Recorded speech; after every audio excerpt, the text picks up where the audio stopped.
একজন হাউসওয়াইফ হয়ে কুসংস্কার নয় বরং নিজস্ব বুদ্ধি বিবেচনা দিয়ে সংসারের সমস্ত কাজকর্ম আমি হ্যান্ডেল করে থাকি।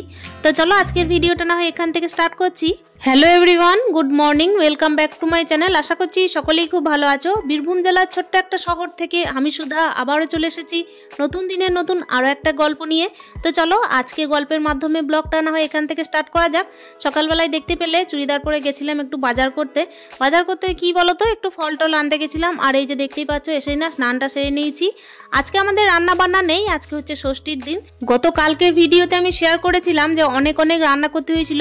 আসলে আমাদের সিজানো ষষ্ঠী থাকে, তো আজকে কিন্তু ষষ্ঠীর পুজো হবে। কালকে কিন্তু আমাদের সিজানোর অনেক রান্না হয়েছে, তো সেই সমস্ত রান্না কিন্তু আজকে পান্তা খেতে হয় আর বাসি যে সমস্ত শাকসবজি আছে সেগুলোকে খেতে হয়। তো চলো বন্ধুরা, দেখতেই পাচ্ছ স্নান তো সেরে নিয়েছি। তবে কি বলতো, সংসারে কাজকর্মের মাঝে কিন্তু বুদ্ধি বিবেচনা দিয়ে কাজ করে চলার চেষ্টা করি। আর আমার একা সংসারে কিন্তু আমাকেই একা বুদ্ধি খাটিয়ে বিবেচনা দিয়ে কিন্তু কাজ করতে হয়।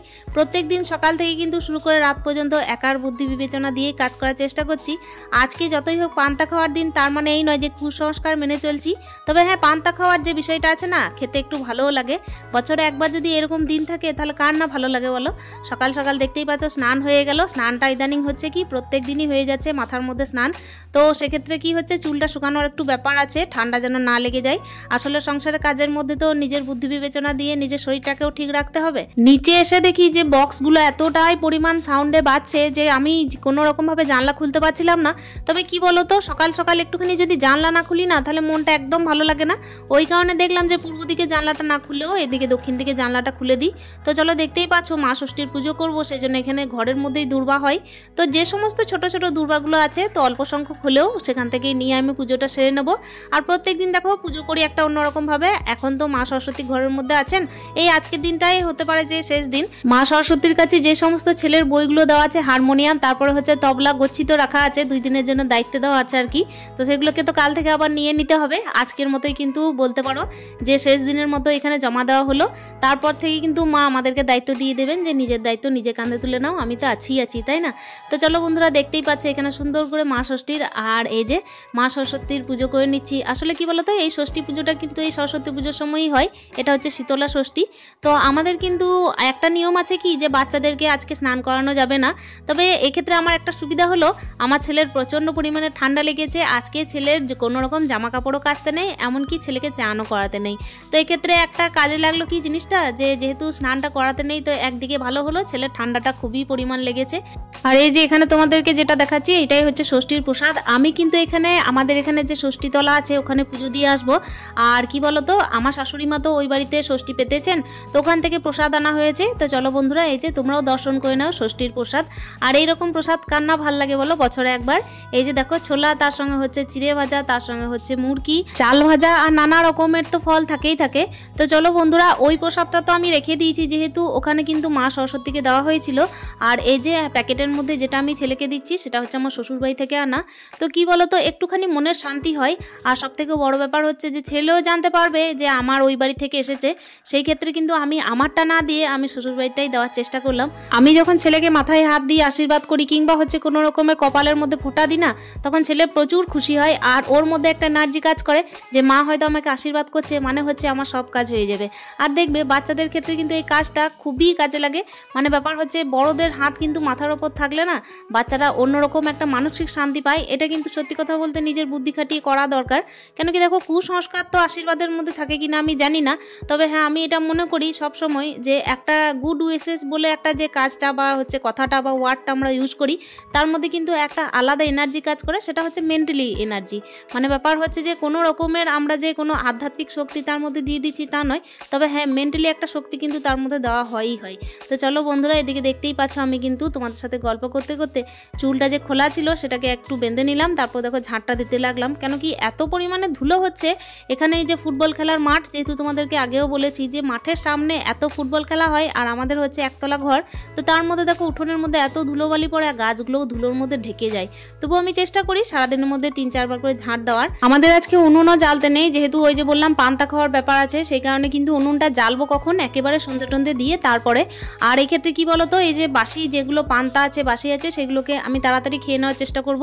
ছেলেকে ওইদিকে গোটা সিদ্ধ দিয়ে আমি মুড়িটা খাইয়েছিলাম, ওর খুব একটা পছন্দ হয়নি, আর আমার কিন্তু বেশ লাগে খেতে। আমি কিন্তু খাওয়া দাওয়া করেছি, মানে টিফিন টাইমটা বলছি আর কি, সেদ্ধ দিয়ে আর কি মুড়িটা খেয়েছি, বেশ ভালো লেগেছে।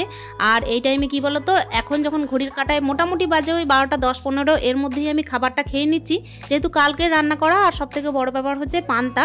তো এক্ষেত্রে কি বলতো, আজকে যেহেতু হাওয়াটা একটু বেশি দিচ্ছে, তার সঙ্গে হচ্ছে ঠান্ডার দিন, তো পান্তাটা খুব দেরিতে না খেলেই ভালো আমার মনে হয়। হ্যাবিট তো খুব একটা নেই, সেই কারণে কিন্তু পান্তাটা ঠান্ডার দিনে একটু সকাল সকাল খেয়ে নিলে ভালো হয়, রোদটা পাওয়া যায় তাহলে। আর ছেলেকেও খাইয়েছি, ছেলেকে যদিও বা জল দিয়ে খাওয়াইনি, ছেলেকে ডাল দিয়ে খাইয়েছি। আর আমি না একেবারে ডাল পছন্দ করি না, ঠান্ডা তো একেবারেই না, ওই জন্য আমি একেবারে জল ঢালা পছন্দ করি। আর আমাদের না জল ঢালাটাই চলে, মানে ব্যাপার হচ্ছে ছেলের মাদেরকে জল ঢালাটা খেতে হয়। আর জল ঢালা খেতে গেলে দেখো একটু নিজের বুদ্ধি খাটিয়ে একটু বিবেচনা দিয়ে সকাল সকাল খেয়ে নেওয়াই ভালো। আর নিজেকে শরীরটা ঠিক রাখতে হবে, তারপর তো অন্যদেরকে দেখবো। আর বিশেষ করে দেখো ছেলের ব্যাপার তো, ওই জন্য আমি ছেলেকেও দিলাম তাড়াতাড়ি। ওর তো খুব একটা পছন্দই হচ্ছিল না, তবুও কি বলতো আজকে যেটা করতে হয় একটু মনের খুশির জন্য করে নেওয়াই ভালো। সকাল সকাল দেখতে পাচ্ছ, ওই জন্য আমি পেঁয়াজ আর লঙ্কা এই নিয়ে বসেছি। আমাদের হচ্ছে কি একসঙ্গে নিয়ে খেতে বসতে হয়, আর আমার তো এক ঘরে যদি আমি একা নিয়ে বসি সব একসঙ্গে, তাহলে খুব ভালোই হয়, আমাকে বারবার উঠতে হয় না। ভাতের মধ্যে আমি একেবারে পেঁয়াজ লঙ্কা সমস্ত কিছু নিয়ে নিয়েছি, আর তার সঙ্গে লবণটাও নিয়ে নিয়েছি। আর কি বলতো, ভাতের মধ্যে যদি পেঁয়াজ লঙ্কা না নেওয়া হয় না, তাহলে একেবারে দেখবে পান্তাটা পান্তা লাগে না। এমনিতেই আমি কাঁচা পেঁয়াজ খেতে খুবই ভালোবাসি। তো দেখতেই পাচ্ছ কালকে অনেক রকম তরকারি করেছিলাম, তবে আজকে না পোস্ত বা ডাল সেসব কিছু নিয়ে নিই। এই যে একরকম ভাজা নিয়েছি, তার সঙ্গে হচ্ছে ওই যে বাঁধাকপির তরকারিটা, আর হচ্ছে শাকটা যেটা খেতে হয়, আর মাছের টক নিয়েছি, শুধুমাত্র 1 পিস মাছ নিয়েছি। আর এখানের মধ্যে দেখো যে হাঁড়ি কড়াইগুলো আছে সেগুলো বের করতে হবে, এখনো বের করিনি।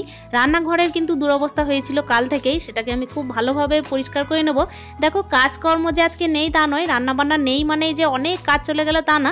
আজকে যে একবেলা পর সমস্ত কিছুই গরম গরম চাপাতে হবে। সকাল টাইমে একটুখানি রেস্ট পাওয়া গেছিলো, তবে এর মধ্যে কিন্তু অনেক কিছুই কাজ করা হয়েছে জানো তো, অফ ক্যামেরায় অন ক্যামেরায় সমস্ত কিছুই কাজ করে নেওয়া হয়েছে। তার সঙ্গে কি বলতো, যে সমস্ত কাজগুলো দেখবে তাড়াহুড়োর মধ্যে করা হয়, সেই সমস্ত কাজের জন্য এক্সট্রা একটা টাইম পাওয়া গেছে। আর এই টাইমে যে আমি ফাঁকা বসে থাকবো, কোনো রকমের কাজ করব না, এটা কিন্তু করলাম না একেবারেই। বিবেচনা তো কাজে লাগাতেই হবে, তাই না? বুদ্ধি আর বিবেচনা ছাড়া তো সংসার হয় না, কোনোভাবেই সম্ভব নয়। আজকে যে কাজ নেই মানে হাত গুটিয়ে বসে থাকবো, আসলে কি বলতো, আসলে আমরা অনেকেই ভেবে থাকি যে রান্না নেই মানে হয়তো কাজই নেই। রান্না করতে কিন্তু অনেকটাই টাইম লাগে, তবে যে রান্না ছাড়া সংসারে অন্য কোনো কাজ হয় না তাও নয়। প্রত্যেক দিন দেখবে সংসারে কাজ করতে চাইলে অনেক অনেক কাজ আছে। এই যে দেখো বেসিনটা কেমন পরিমাণে নোংরা হয়, প্রায় দিন তোমাদেরকে দেখায় যে বেসিনটা পরিষ্কার করেছি, কিন্তু তবু কেন জানি না এত পরিমাণে নোংরা বসে, হয়তো ধুলোর জন্যে, কিংবা হচ্ছে এই যে চারিদিকে দেখতে পাচ্ছ যে জানলা খুলে রাখি, তার সঙ্গে ব্যাপার হচ্ছে বেসিনটার কালারটাও হালকা। আর আমার না এই যে হালকা কালারের বেসিনটা নিয়ে একটু বেশি অসুবিধা ভোগ করতে হচ্ছে, তবুও চেষ্টা করি পরিষ্কার পরিচ্ছন্ন রাখার। তো চলো বন্ধুরা, দেখতেই পাচ্ছ এক এক করে কাজ তো সেরে নিচ্ছি। জানলাটা খুলছি আর লাগাচ্ছি, কেন জানো তো, একবার করে হাওয়া দিচ্ছে তখন মনে হচ্ছে যে জানলাটা বন্ধ করে দিই, আবার কখনো সখনো মনে হচ্ছে যে যেদিকে রোদটা ঘুরছে সেদিকে জানলাটা খুলি। এখন হচ্ছে বিকাল টাইম, সেজন্য জানলাটা খুলে দিয়েছিলাম। আর এই টাইমে দেখতেই পাচ্ছ আমি গাছে জল দিচ্ছি। গাছগুলোকে 2 দিন যাবত একটু পরিচর্যা করা হয়নি, তো ভাবছি কিছুদিন যাবত যে খোলের জলটা দেবো, দেখা যাক কবে দেওয়া যায়। আসলে কি বলো তো, কাজ করতে গেলেও একটু টাইম নিয়েই করতে হয়। তার সঙ্গে ব্যাপার হচ্ছে প্রত্যেক দিন তো পাট করে একটা কাজ ভাগ করে নিলেই ভালো হয়। আর আজকে হচ্ছে দেখো ষষ্ঠীর দিন, আজকে একবেলা ছুটি পাওয়া গেল রান্নার দিক থেকে, মানে বিকাল থেকে আবার ওই গরম গরম চাপাতে হবে, ছুটি আর কতক্ষণের জন্যই। আর এই দেখো সংসারে কাজকর্ম করতে করতে একেবারে বিকাল টাইমে চলে এসেছি, গাছে জল দিচ্ছি। এই টাইমটা আমার খুব ভালো লাগে, যে টাইমে আমি গাছে জল দিই। আর প্রত্যেক দিন যখন এই জায়গায় আসি না, ফুলের বাগানের কাছে, দেখবে একটা অন্যরকমের পজিটিভিটি কাজ করে, অন্যরকমের একটা ভালো লাগা কাজ করে।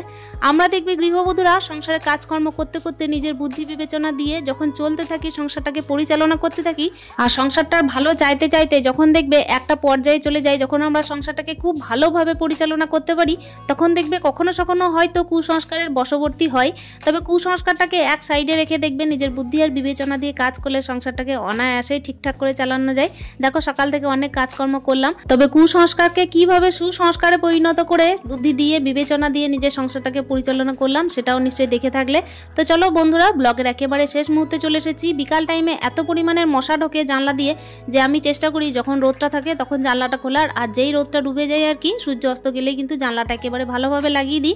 কেন কি মশার উৎপাত এতটাই বেশি যে বাচ্চা ছেলে থাকলে এটুকু আমাকে মানতেই হয়।